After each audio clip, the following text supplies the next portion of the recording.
I started to believe that the best course for my life was to not be alive, and that they'd be happier. May 31st, 2008, the heart attack. Right. Take me through what happened from the moment you first started feeling bad. Well, this is a kind of an athletic story. I was stand-up paddling that day. We did a couple of miles. Went down to a little beach just south of where there was a home that I owned, and they did this thing as well. You go pick up a big rock off the bottom of the seafloor and walk with it for a while underwater, hold your breath. So I did that about 5 or 6 times, and then we got back on the boards and paddled back up, and that's when I felt a little dizzy, and stepped onto the beach and thought, oh, I'd better just sit down. Then I threw up, and thought, that's a little funny. And I said, well, let's go and get some food. So that's when I stood up, and that's when I felt the crushing pressure in my chest. And what are you thinking at the time? Well, I started thinking, I guess maybe that's a heart attack. And so I sat down, I tried to breathe deeply, and it felt really, really painful.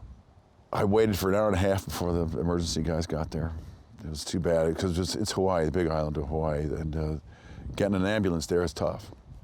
I think maybe they've gotten a helicopter by now for such situations. But so a lot of,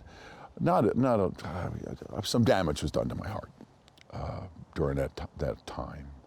Finally, they gave me when I finally got to the emergency room, they gave me what they call the clot buster.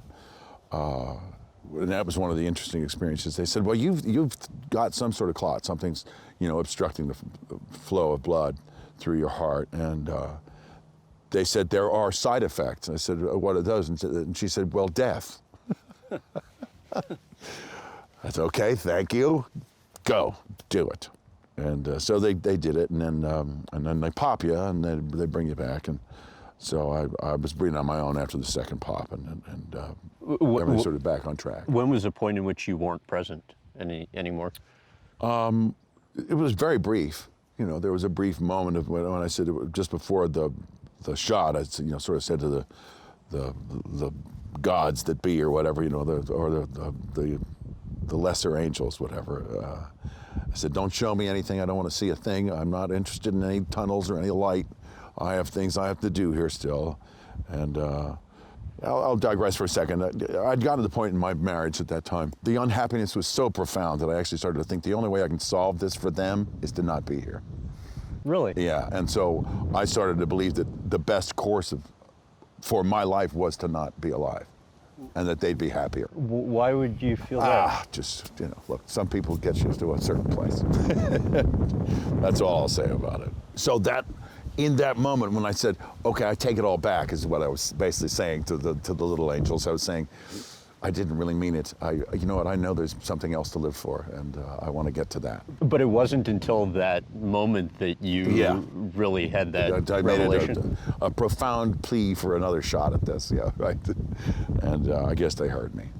How much damage ended up getting done to your heart? Well, you know what? I think I've reversed a lot of it by now, because I've been working out pretty hard ever since then, and I've done some things that enhance your blood flow, and I feel pretty strong.